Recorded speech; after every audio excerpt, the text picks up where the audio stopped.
5, 4, 3, 2, 1, go! প্রভু যিশুর নামে আপনাদের সবাইকে অভিনন্দন। প্রভু আরেকটা নতুন দিনে আপনাদের সবাইকে ভালো রেখেছেন, ঈশ্বরের সঙ্গে চলার। তো আজকে বাক্য হলো ইয়োবের পুস্তক অধ্যায় 42, সেখানে 10 পদ। ইয়োবের জীবন আমরা সবাই জানি। এখানে এরকম একটা পদ লেখা আছে, ইয়োব তার বন্ধুদের জন্য বিনতি করার পর প্রভু তার দুর্দশা দূর করলেন এবং আগে ইয়োবের যে ধন সম্পদ ছিল প্রভু তার দ্বিগুণ সম্পদ তাকে দিলেন। ইয়োবের জীবন খুবই একটা পরীক্ষার প্রলোভনের মধ্যে দিয়ে যাওয়ার একটা জীবন। ইয়োবের জীবন আর ঈশ্বরের উপর নির্ভর করার কিভাবে করার দরকার, এটা কতটা একটা ঈশ্বরের সন্তান প্রভুর উপরে নির্ভর করতে পারবে, সেরকম একটা শিক্ষা নেওয়ার মতো একটা বই আমরা ইয়োবের পুস্তকে আমরা দেখতে পারি। তো ইয়োবের জীবনে আমরা একটা জিনিস আমরা শিখতে পারি, কারণ তার লাইফে সমস্ত কিছু হারিয়ে দেওয়ার পরে, তার বন্ধুদের অনেক রকমের কথার সম্মুখীন হওয়ার পরে, নিজের স্ত্রী তাকে অনেক রকমের কথা শোনালো, ছেলেকে হারালো, মেয়েকে হারালো, ধন সম্পত্তিকে হারালো। সো জীবনে অনেক কিছু সে হারিয়ে যাওয়ার পরে, অনেক দিন পরে সব কিছুকে তিনি অতিক্রম করে একবারই শেষ, এবার প্রভু তাকে জয় দেওয়ার সময়। তো তখন এই 42 অধ্যায়টাই এইভাবে লেখা ছিল যে ইয়োব তার বন্ধুদের জন্য প্রার্থনা করলেন। সো তখন প্রভু তার দুর্দশা তিনি দূর করলেন। সো পরীক্ষার এবং প্রলোভনের সামনে আমরা কিভাবে দাঁড়িয়ে সেটাকে ফেস করি, ওটা ইয়োবের কাছ থেকে আমরা শিখতে পারি। তো ইয়োব তার বন্ধুদের জন্য তিনি প্রার্থনা করলেন। সো প্রভু তার প্রার্থনাকে তিনি শুনলেন, তিনি যখন তার বন্ধুদের জন্য প্রার্থনা করলেন।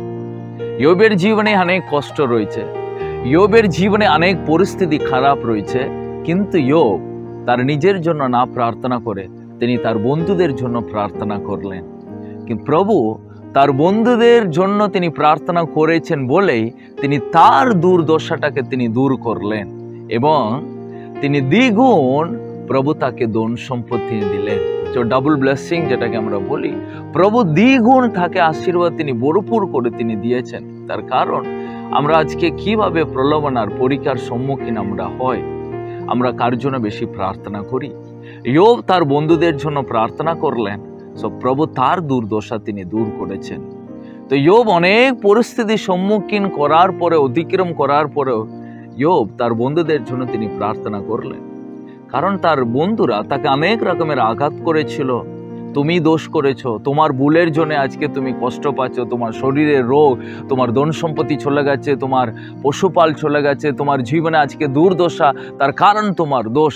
এসব দোষ তার উপরে চাপানো পরেও ইয়োব কিন্তু তার বন্ধুদের জন্য তিনি প্রার্থনা করেন। সো প্রভু সেটাকে রেসপেক্ট করেন এবং তিনি তার জীবনের দ্বিগুণ ব্লেসিংটা তিনি নিয়ে আসেন। প্রিয়, আজকে আমাদেরও পরীক্ষার সম্মুখীন হয়, তখন আমরা কেমন করে প্রার্থনা করি? অবশ্যই আমরা অন্যের জন্য প্রার্থনা করার খুবই দরকার, তাই না? কারণ একটা প্রবাদ থাকে, তুমি অন্যের বাচ্চাটাকে তুমি প্রতিপালন করলে তোমার বাচ্চা এমনি বড় হয়ে যায়। তো ঠিক এটা জগতের একটা প্রবাদ থাকে। তো ঠিক তেমনি আমরা অন্যের জন্য যখন প্রার্থনা করি, সো প্রভু আমাদের জীবনের অনেক পরিবর্তন নিয়ে আসে। অন্যের জন্য যখন আমরা প্রভুর কাছে বিনতি করি, প্রভু আমাদের জীবনে ব্লেসিং নিয়ে আসেন। অন্যের কথা যখন আমরা ভাবি, তখন আমাদের লাইফে প্রভু আমাদের জীবনের কথা তিনি ভাবেন। ইয়োবের জীবন বদলে গিয়েছিল।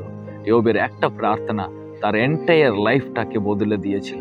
তো তারপরে তার জীবনে তিনি তারপরে কোনোদিনও সেই ধরনের হতাশা নিরাশার মধ্যে যায়নি। সো প্রিয়, আজ আপনি যদি নিরাশা, হতাশার পরীক্ষার সম্মুখীন হয়ে থাকেন, ইয়োবের কাছে থেকে আমরা এটা শিখেছি, আমরা অন্যের জন্য প্রার্থনা করি। যারা আমাদেরকে ক্ষতি করেছে তাদের জন্য আমরা প্রার্থনা করি, যারা আমাদেরকে ঘৃণার চোখে দেখে তাদের জন্য আমরা প্রার্থনা করি।